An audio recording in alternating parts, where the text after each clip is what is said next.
In this video, we're going to talk another team history. This time, a young and up-and-coming team in 2023, the Baltimore Orioles.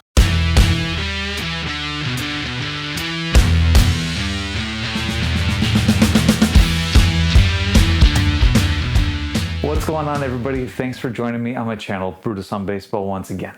This video is a continuation of a series that I'm making all about team histories. I've already gone through 5 different teams, so if you haven't seen those yet, go back and check those out as well. But today I'm going to talk about the Baltimore Orioles. I did put a vote on my community page about which team I should cover next, the Texas Rangers, the Milwaukee Brewers, or the Orioles. And the Orioles easily won the vote. So keep track of that community page whenever I might post one of these things so you can get your vote in about which team you'd like to see covered next. Now let's get right into it.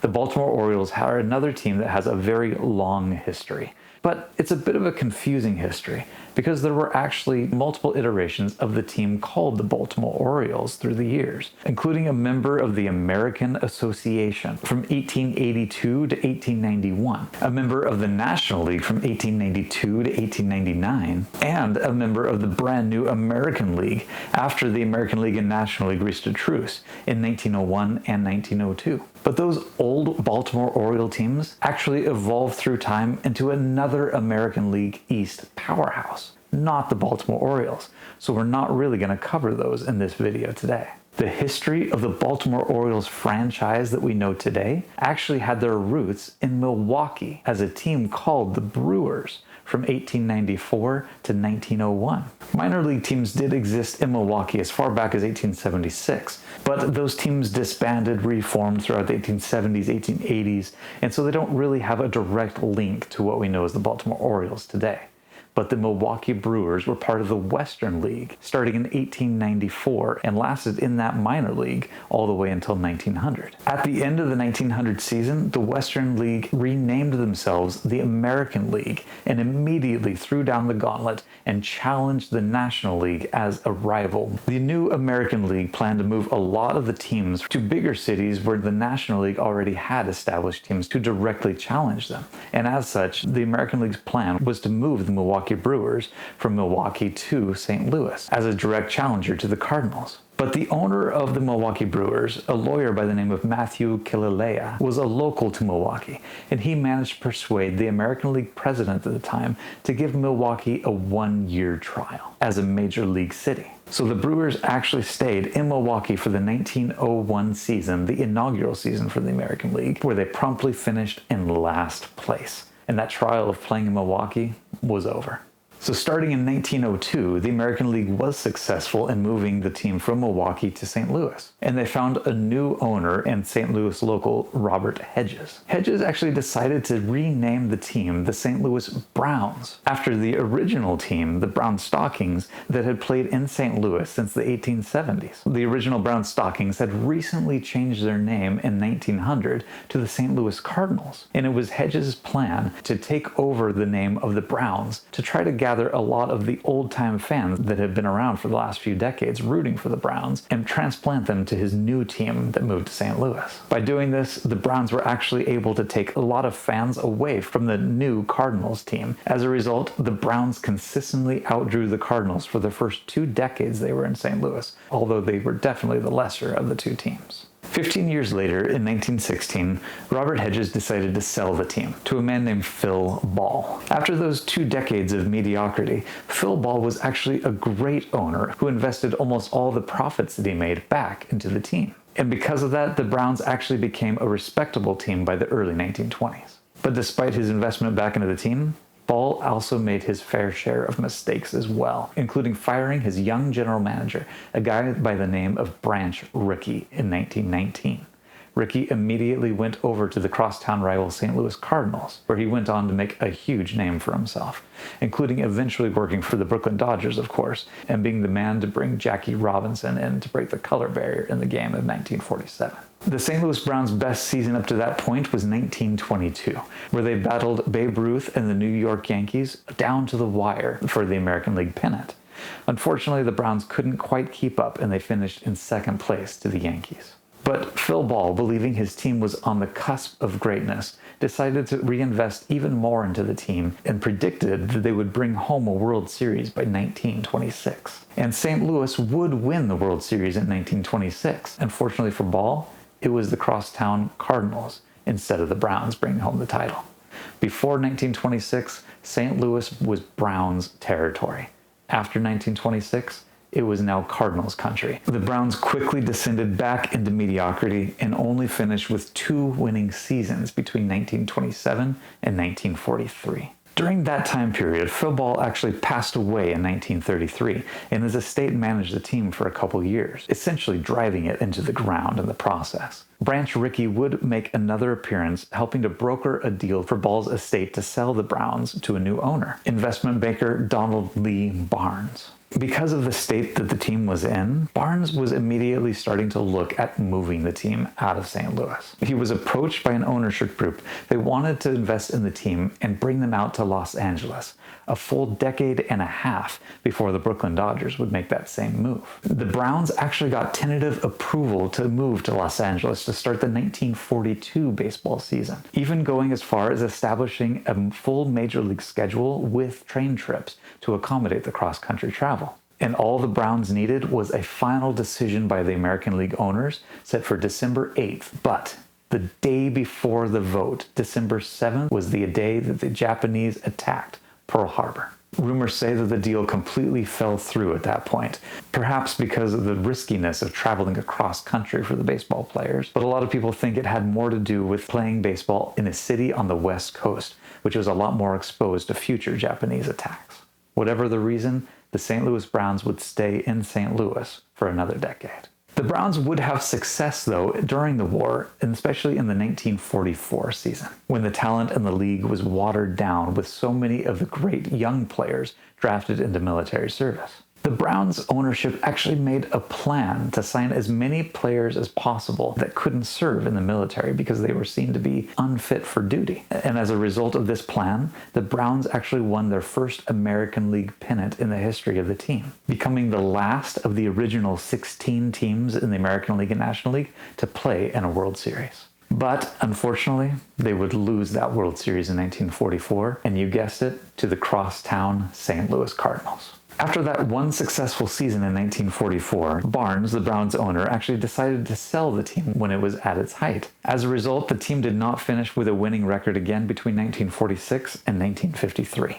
During that time period, the Browns were also sold again in 1946, 1949, and again in 1951. But in 1951, the owner that stepped in was a historic and very colorful owner, Bill Veeck. And he purchased the Browns with the immediate plan to take the city of St. Louis by storm and hopefully drive the Cardinals out of town. In order to do this, Veeck worked quickly to bring back a lot of former Cardinal stars to St. Louis, and this extended off the field as well, bringing back Dizzy Dean to work in the broadcast booth and Rogers Hornsby to manage the team. All of Bill Veeck's antics and promotions helped to really make the game of baseball exciting for fans to come watch. And as a result, the early 1950s actually saw the popularity of the Cardinals plummet, while the Browns were regularly filling their stands. But that all changed in 1953, because the owner of the St. Louis Cardinals was actually indicted for tax evasion, and as a result, had to put the team up for sale. Initially, the Cardinals couldn't find a local owner, and Veeck thought that he was in a great position to become the team for St. Louis. But at the last minute, a new local ownership bid, Anheuser-Busch, stepped in and promised to keep the team in St. Louis. When that deal went through, Veeck saw the writing on the wall and knew that he did not have the resources to compete against a huge local brewery, and that his team would be the one that would have to leave town.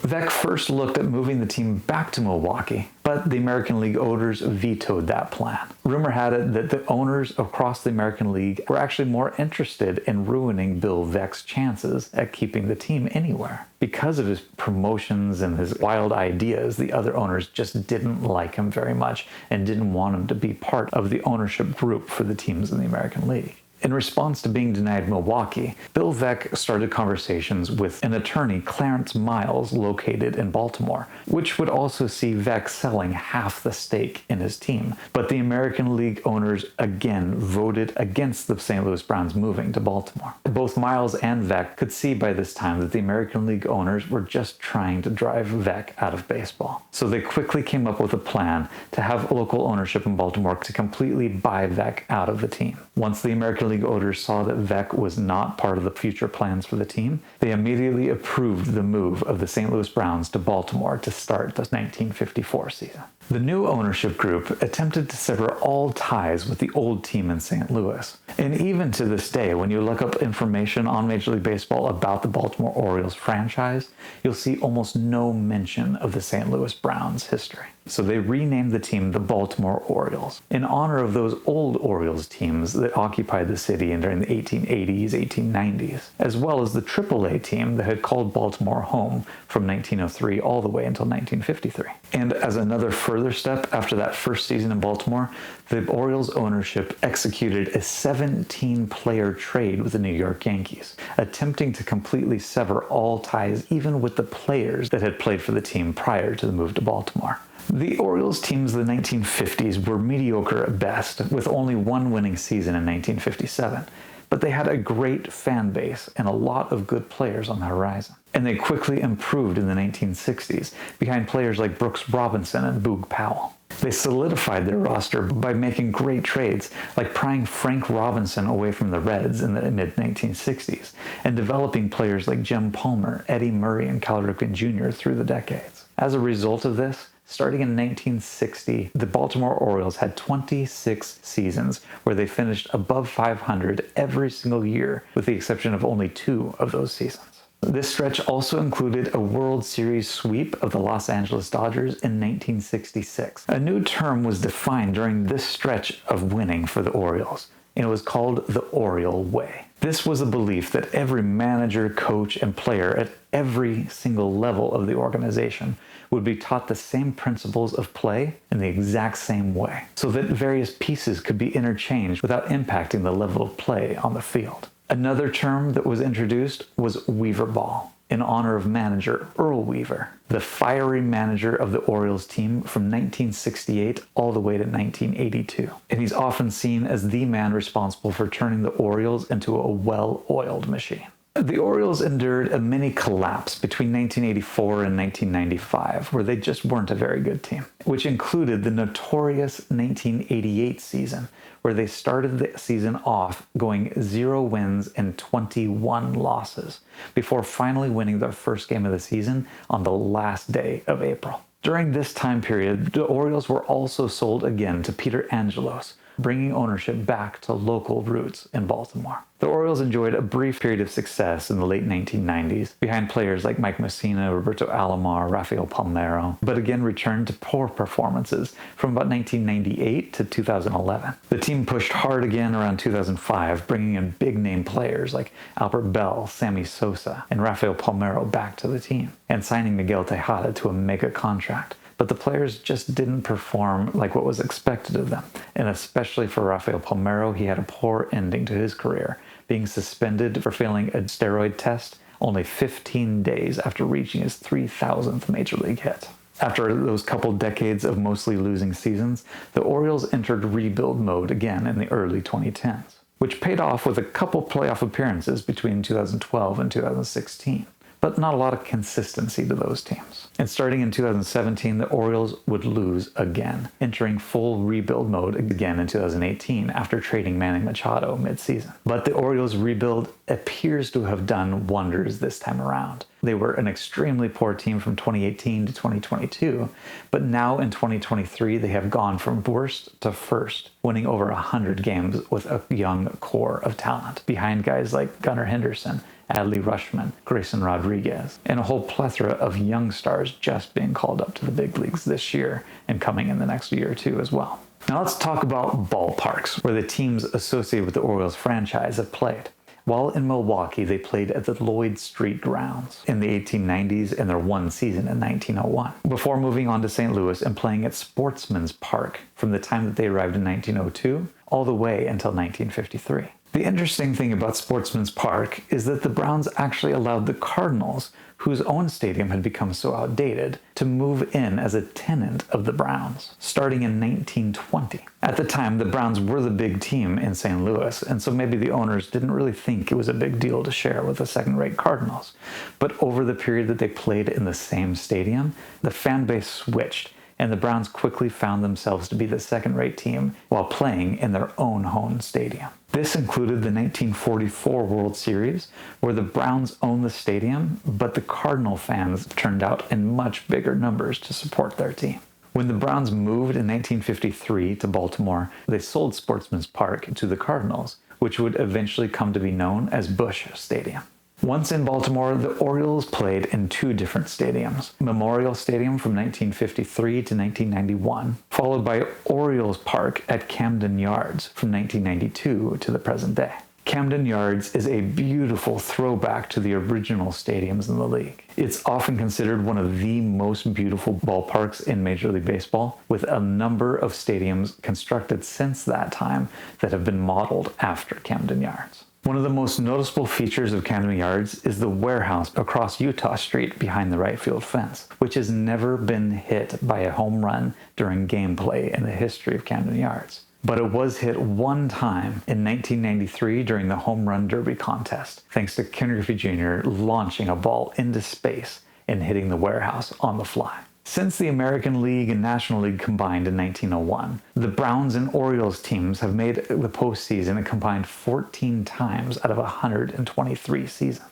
But once again, that picture that it paints is a little bit misleading, because the team only made the postseason once in all of the seasons between 1901 and 1965, while in Milwaukee, St. Louis, and Baltimore. The Orioles then made the postseason 8 times during their golden years, between 1966 and 1983, and then have made the postseason 5 more times between 1984 and 2023.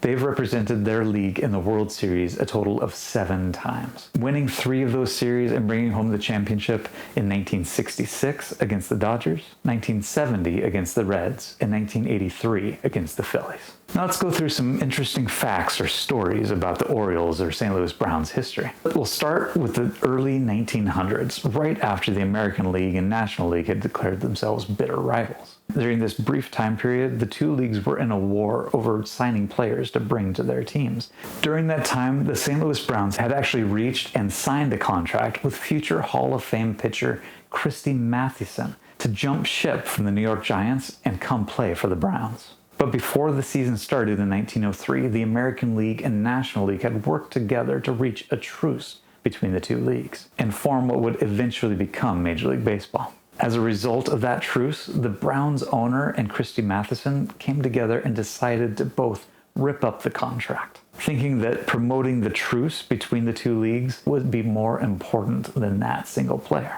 But just imagine how different the fortunes of the St. Louis Browns could have been if they had had Christy Mathewson leading their pitching staff for the next 2 decades. The next interesting tidbit about the Browns' history. In 1910, there was a battle going on to see who would be crowned the American League batting champion between Ty Cobb and Nap Lajoie. Going into the final game of the season, Ty Cobb actually held a commanding lead over Lajoie for that batting title. And there was something big on the line, too. Whoever won the batting title would go home with a brand new Chalmers 30 automobile. And in order to win that automobile, Ty Cobb decided to take the final game of the season off and not play at all. Well, most of the teams and players around the league hated Ty Cobb, and they really would rather see Nap Lajoie come away with the batting title. And Nap's team was playing against the St. Louis Browns on that last day of the season. The Browns manager ordered the third baseman on their team to play well behind the bag in the outfield grass every time Lajoie came to the plate. And so Lajoie proceeded to lay down bunt after bunt base hits, going 5 for 5 that day. But despite those shenanigans, Lajoie still finished in second place, but just barely. Cobb had a batting average of .3849, whereas Lajoie finished with a batting average of .3841. The American League owner was furious because of what happened, and so he pressured the owner of the Browns to fire the manager at the end of that season, and effectively banning him from the game of baseball. The other thing that the Browns were known for is some crazy stuff that's happened on the field. Coming off the pennant win and World Series appearance in 1944, the owners in 1945 still wanted to bring fans into the seats to be able to draw more than the rival St. Louis Cardinals, who had beat them in the World Series the year before. One of the ways that they tried to do this was promoting a man by the name of Pete Gray. Now, Gray had had a wonderful season in the minor leagues the year before, actually performing quite well and being named the MVP of that league. But the St. Louis Browns players were frustrated with Gray's promotion to the major leagues, thinking it was just a gimmick and he would not be able to play. The reason why? He is the only major league position player to play in the major leagues with only one arm. Although Gray hit really well in the minor leagues, he just couldn't cut it against major league pitching and had trouble whenever he had to face breaking ball pitchers. But the team kept running him out there, knowing that he would be a huge draw for the fans, and his teammates eventually grew disgruntled and pressured the brand new manager to bench Gray. Gray's playing time was cut back throughout the remainder of the season, and he was eventually demoted back to the minor leagues, never to appear in the major leagues again. Now, if that story wasn't odd enough, enter new owner Bill Veeck in 1951. Veeck has been known for crazy promotions throughout his tenure over the Cleveland Indians, St. Louis Browns, and Chicago White Sox, including Disco Demolition Night, handing out placards to fans in the stands to have them help the manager make calls on the field, and even live chicken giveaway night on his birthday, which did not turn out very well. But his most notorious shenanigan while with the St. Louis Browns was signing the 3'6" Eddie Goodell to a major league contract. Goodell would actually make his first appearance jumping out of a cake between a doubleheader on August 19th, 1951. But things really got crazy when Goodell was actually put in as a pinch hitter in Game 2 of that doubleheader, wearing the uniform number 1/8. With such a small strike zone, Bob Kane of the Detroit Tigers couldn't pitch a single strike to him and walked him on 4 straight pitches. This stunt made the American League president furious once again and voided Goodell's contract after just one game with one at-bat. One of the most memorable moments and players in the Orioles' history was Cal Ripken Jr., especially when he broke the record for the most consecutive games played on September 6, 1995. He passed Lou Gehrig, who had previously held the record for consecutive games at 2,130. Gehrig, also known as the Iron Horse, had held that record for 56 seasons, and it was widely believed it was a record that would never be broken. Baltimore fans got to help Ripken celebrate his 2,131st consecutive game that night, watching him take a lap around the field as a thank you to the fans. Ripken would go on to play in 2,632 consecutive games before ending the streak on September 20th, 1998. That is over 16 straight seasons of never missing a game to illness or injury or just taking a day off.